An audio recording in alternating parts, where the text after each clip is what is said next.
예수님께서 이제 본격적으로 온 세상을 구원하는 사역을 위해서 예루살렘에 들어가십니다. 예루살렘에 입성하시는 그런 내용이 이제 펼쳐지는데, 자, 먼저 주님께서 오늘 말씀해 보니까 감람산 벳바게와 베다니에 이르렀을 때 제자 둘을 맞은편 마을로 보내셨다라고 했습니다.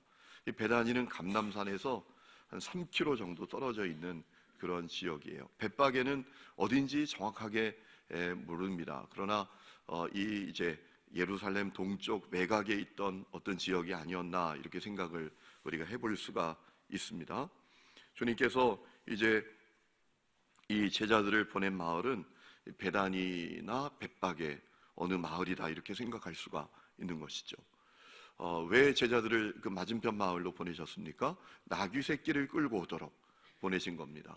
가서 나귀 새끼를 끌고 와라. 이거 왜 끌고 가는가 물으면 주님이 쓰시겠다 하라 이렇게 가르쳐 주셨어요. 여러분, 스가랴 9장 9절에 이런 말씀이 있습니다. 메시아가 오실 때 그분이 겸손하여서 나귀 새끼를 타고 오신다라는 거죠. 예수님은 당신께서 성경에 약속된 메시아다, 그리스도다라는 사실을 확증하기 위해서 이제 나귀 새끼까지 분명하게 타기를 원하셨다라고 우리가 생각해 볼 수가 있는 것입니다. 여러분, 이제 제자들이 건너편 마을로 갔습니다. 말씀하신 대로 나귀 새끼가 매어 있는 거예요. 자, 그것을 이제 풀어서 끌고 가려고 할 때 사람들이 묻습니다. 뭐 하려고 나귀 새끼를 풉니까? 주님께서 가르쳐 주신 대로 말씀을 드렸어요. 주님이 쓰시겠다 하십니다. 놀라운 사실은 주인이 그 얘기 듣고 허락하는 거예요. 여러분, 이 주인이 누군지 모릅니다. 무명의 사람이에요. 그러나 우리가 그에 대해서 분명히 알 수 있는 것은 그에게 영적인 실력이 있었다라는 거예요. 여러분, 저는 우리 하느님교회 성도들이 영적인 실력이 있는 분들이 되시기를 축원합니다. 여러분, 우리가 세상의 실력 갖는 것도 중요하지만 영적인 실력이 있어야 돼요. 여러분의 자녀들이 실력 있는 자녀들이 되기를 원하시죠? 여러분, 그러나 세상의 실력보다 더 중요한 것은 그 아이들이 영적인 실력을 갖는 거예요. 여러분, 이 무명의 사람이 영적인 실력이 있었어요. 그에게 분별력이 있습니다. 영적인 분별력. 이것을 누가 쓰시겠나? 주님이 쓰신다 라고 할 때 그가 주님이 쓰신다는 그 분별력을 갖고 있었어요. 그래서 순종력을 갖고 가지게 되었던 것이죠. 여러분, 순종하고 순종력은 차원이 다른 거예요. 순종은 있지만 순종력은 없는 사람이 있어요. 순종은 알지만 순종력이 없는 사람이 많습니다. 자, 예수님께서 이제 그 나귀 새끼를 타시고 예루살렘에 입성을 하십니다. 사람들이 호산나 호산나 외치며 예수님을 환영합니다. 호산나는 오 구원하소서, 오 구원하소서 이런 의미거든요. 자, 그럴 때 오늘 11절 말씀 보니까 예수님께서 그 사람들의 환영을 받으시면서 성전에 들어가서 성전을 둘러보신 다음에 다시 베다니로 나가셨다라고 하셨어요. 아무래도 당시 성전이 이제 장사터가 되어 있었잖아요. 인간의 탐욕을 채우기 위한 그런 어떤 장터가 되어버렸잖아요. 그 안타까운 모습을 바라보시고 다시 베다니로 들어가셨던 것 같아요. 자, 베다니에 가셨다가 이튿날 나오십니다. 시장하셨어요. 자, 멀리서 무화과 나무를 보셨습니다. 가서 뭐 좀 따먹을 게 있나 생각하고 가봤더니 무화과 나무에 열매가 없어요. 잎만 무성해요. 여러분, 그 이유가 무엇인지를 오늘 성경이 우리에게 알려주고 있죠. 13절 말씀이에요. 이는 무화과의 때가 아닙니다 라고 했어요. 그런데 이상하게도 예수님께서 그 무화과 나무를 저주하십니다. 뭐라고 저주하셨습니까? 영원토록 너가 열매를 맺지 못하리라. 사람들이 너에게서 열매를 맺지 얻지 못하리라. 여러분, 주님이 참 이상하시죠? 무화과 때가 아니라잖아요. 당신께서 창조의 질서를 거역하시면 어떡해요? 당신이 창조하신 질서를 당신께서 거역하시면 어떡해요? 무화과 때가 아닌데 그 열매 없다고 저주하시면 어떻게 되는 거예요? 여러분, 무화과 때가 아닌 것이 아니라 어떤 의미였는가 하면 본격적인 무화과 추수철이 아니었다라는 거예요. 여러분, 무화과 나무는 1년에 총 5번 추수를 합니다. 수확을 합니다. 이 무화과 열매는 계속 열린다라고 생각할 수 있죠. 따면 얼마 있다가 또 열리고, 따면 또 열리고. 그런데 첫 번째 열리는 열매를 파게라고 부릅니다. 파게. 한번 따라해 보실까요? 파게. 이 첫 번째 열리는 열매인데 무화과 열매가 아주 작게 열립니다. 이것은 지금 주님께서 유월절을 앞에 두시고 예루살렘 입성하시잖아요. 유월절 가까이에 열리는 이 무화과 열매가 파게 열립니다. 가장 첫 번째 열리는 무화과 나무 열매가 파게입니다. 그럼 본격적으로 열리는 그 무화과 나무 열매의 이름은 테에나라고 불렀어요. 테에나. 그러니까 지금은 무화과의 때가 아님이라라는 이 말씀은 본격적인 그 수확철, 테에나 수확철이 아니었다 이런 말씀이에요. 그런데 6월절 어간이 되면 파게가 열립니다. 이제 본격적인 그 테에나, 그 무화과 열리기 전에 조그만 이 무화과 첫 번째 열매들이 열리기 시작하는 때였어요. 근데 그 파게가 없었다는 거예요. 분명히 파게가 열릴 때입니다. 테에나 때는 아닙니다. 그러나 파게는 있어야 되는 거예요. 그런데 가보시니까 파게마저도 없었다라는 거죠. 그래서 주님이 너가 열매를 맺지 못한다. 사람들이 너에게 열매를 맺지 못할 것이다 라고 이제 저주하셨다라는 겁니다. 그리고 곧바로 예루살렘에 들어가셔서 성전을 정결케 하시죠. 성전에 가보니까 거기 장사하는 사람들, 매매하는 사람들, 돈 바꿔주는 사람들이 가득해 있었어요. 주님이 그 상을 다 둘러엎으시며 쫓아내셨습니다.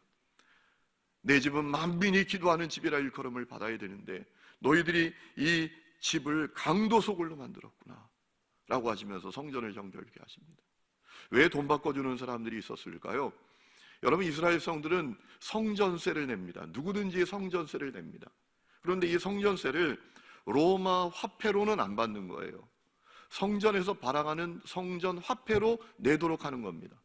그래서 로마 화폐를 갖고 오면 성전 화폐로 바꿔주면서 뭐라 그럴까요? 그걸 뭐라 그러죠? 환전해 주면서 이익을 얻는 사람들이 있었다라는 거죠. 비둘기 파는 사람들은 왜 있었을까요? 여러분, 재물을 갖고 오면 제사장들이 판결을 합니다. 이 재물이 부정하냐 정결하냐. 그런데 다 부정하다고 판결하는 거예요. 그래서 어떻게 하죠? 갖고 온 재물을 못 드리고 성전에서 파는 그 정결하다고 여겨지는 그 재물을 사가지고 재물을 드려야 되는 거예요. 그러면서 이익을, 탐욕을 챙기는 그런 사람들이 이 성전에 있었다라는 것이죠.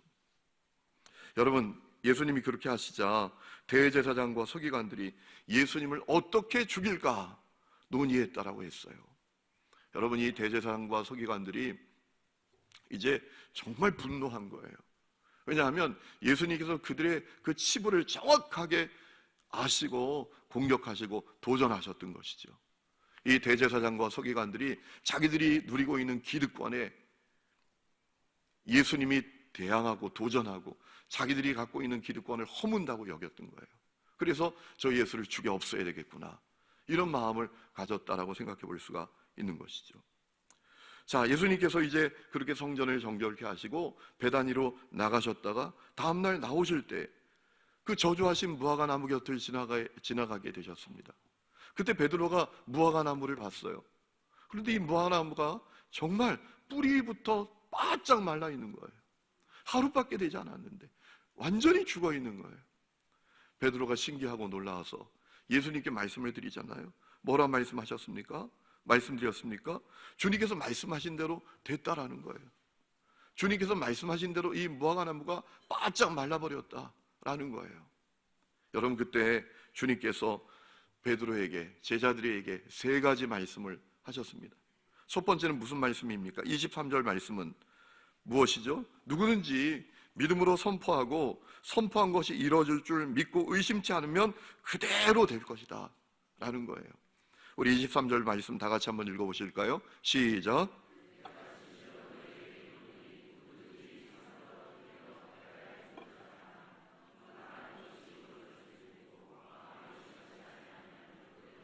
아멘. 두 번째 24절 말씀은 무엇이든지 기도하고 구하는 것은 받은 줄로 믿으라. 그리하면 그대로 될 것이다 라는 겁니다. 25절 말씀에 보면 기도할 때 용서가 먼저 있어야 된다. 누가 너희에게 혐의가 있거든, 혐의가 있다는 말은 누가 너에게 등을 지거든, 이런 것으로 우리가 번역하면 좋아요. 이제 원문에 보면 그런 의미입니다. 누가 너에게 혐의가 있거든, 누가 너하고 어떤 일 때문에 너하고 등진 자가 있거든, 그를 먼저 용서하는 것이 먼저다. 그러면 주님이 너도 용서해 주실 것이다. 여러분, 이 말씀을 하셨어요. 여러분, 주님이 왜 이 말씀을 하셨을까요? 단지 믿음의 중요성에 대해서 말씀하시는 게 아닙니다. 지금 주님이, 여러분, 예수님께서 제자들에게 분명히 알려주시고 싶으셨던 것이 있습니다. 유명무실한 자가 되지 말라는 겁니다. 영적 실력을 갖춘 사람이 되어야 한다는 겁니다. 여러분, 예수님께서 입만 무성하고 열매 없는 무화과 나무를 저주하신 것, 또 탐욕의 도구로 변한 성전을 정결케 하신 것, 다 그런 의미예요. 유명무실하면 안 된다라는 겁니다. 영적 실력이 있는 사람이 되어야 된다라는 거예요. 여러분, 왜 시장이 장사터로 변했나요? 왜 시장이 장터로 변했나요? 탐욕에 붙들린 자들이 있었기 때문에 그래요. 여러분, 그들이 보통 사람 아닙니다. 그들이 보통 사람들이 아니라 유명한 사람이에요. 그들이 누구죠? 대제사장, 서기관들. 그들이 허락해 줬기 때문에 성전에서 그런 일이 일어났던 거예요. 여러분, 대제사장, 서기관은 대단히 유명한 사람들이었어요. 그런데 그들은 무실한 사람이었어요. 영적 실력이 없는 사람이었어요. 그래서 탐욕에 붙들려 있었어요. 여러분, 이 대제사장과 서기관들이 하나님을 믿는다면 영적 실력이 있어야 되잖아요. 영적 실력이 뭡니까? 뭐 손에서 막 불이 나오는 게 영적 실력입니까? 죽은 자를 막 살리는 게 영적 실력입니까? 그것도 영적 실력의 하나지만 진짜 영적 실력은 무엇입니까? 하나님을 정말 믿는 것이 영적 실력이에요. 두렵고 떨림으로 하나님을 경외하는 것이 영적인 실력이에요. 아멘입니까? 여러분, 주님이 원하시는 건 그거였어요. 이 대제사장과 서기관들이 유명해요. 그러나 무실합니다. 영적 실력이 없어요. 그래서 탐욕에 가득 찬 거예요. 그래서 장사치들과 결탁해서 탐욕을 추구하는 겁니다.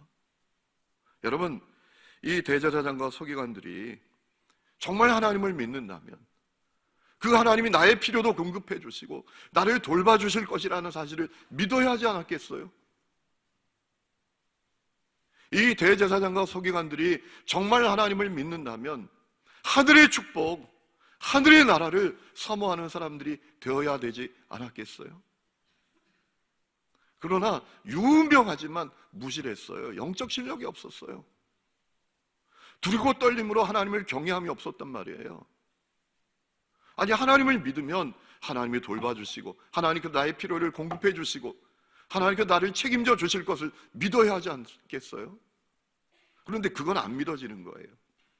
그러니 탐욕을 부리는 거예요. 장사치들과 결탁해서 장사를 하고 이익을 추구하고 살아가는 거예요. 예수님께서 그 모습을 보시고 너무나 안타깝게 여기셨던 것이죠.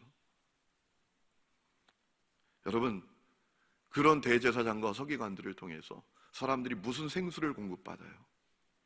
무슨 영적인 양식을 공급받아요? 유명하나 무실한 그들을 통해서. 잎은 무성하지만 열매 하나도 없는 무화과 나무하고 똑같은 거죠.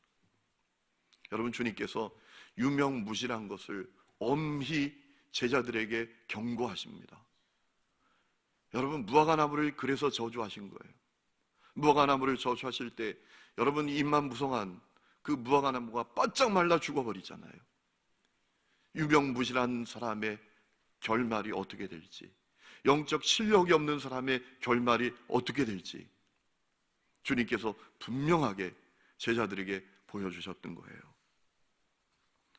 여러분, 주님께서 제자들에게 정말 하고 싶으셨던 말씀은 유명무실하면 안 된다. 영적 실력이 있어야 된다. 라는 그 말씀을 하고 싶으셨던 거예요. 그래서 세 가지 말씀도 하셨던 거죠. 너희들이 믿음으로 선포했으면 그 믿음으로 선포한 것이 그대로 이루어질 줄 믿어라. 그것이 영적 실력이야. 너희들이 기도하면 그 기도한 것, 기도한 대로 구한 대로 받을 줄로 믿으라. 그것이 영적 실력이야. 그게 유명무실하지 않은 거야. 너희들이 기도할 때 누가 너에게 등진 사람, 너희하고 원수 맺은 사람, 갈등 관계에 있는 사람 있다면 먼저 용서해라. 그것이 영적 실력이야. 영적 실력이 있는 사람이 되어야 돼 라고 말씀하신 거예요. 저 대제사장과 서기관들 봐라. 저들은 유명하나 무실한 사람들이다. 저들의 결말은 비참하다. 저들은 유명하나 무실하고 영적 실력이 없다. 그러면 안 된다 라는 말씀을 하셨던 거예요. 성도 여러분, 여러분은 유명하나 무실한 분들이 아니십니까? 우리 교회는 유명하나 무실한 교회가 아닐까요? 여러분, 오늘 많은 교인들이 영적인 실력이 없어서 인간의 수단과 방법으로 삽니다. 교회 다니는 것 말고는 세상 사람하고 똑같아요. 똑같은 방법, 똑같은 수단, 똑같은 가치관 가지고 살아갑니다. 영적 실력이 없어서 똑같이 원수 맺고 똑같이 용서하지 못하고 살아갑니다. 제가 얼마 전에 어느 목사님 만났는데 그 목사님이 재미난 얘기를 하시더라고요. 그 교회에 그 장로님 가운데 한 분이 정말 목사님을 어렵게 한대요. 막 사사건건 반대고 시비고 트집이고 또 말도 막 함부로 하고. 그래서 이제 회의를 하다가 그분이 또 그러기 시작해서 잠깐요. 그러고 품에서 딱 꺼냈대요. 뭘 꺼냈나 하면 지금까지 그 장로님이 한 거에 대해서 몇 년 몇 월 며칠 복도에서 저보고 언성 높이면서 뭐라 하셨죠? 몇 년 몇 월 며칠 회의하면서 저한테 뭐라 하셨죠? 그걸 쫙 읽어왔더니 그 장로님이 울그락불그락 했더래요.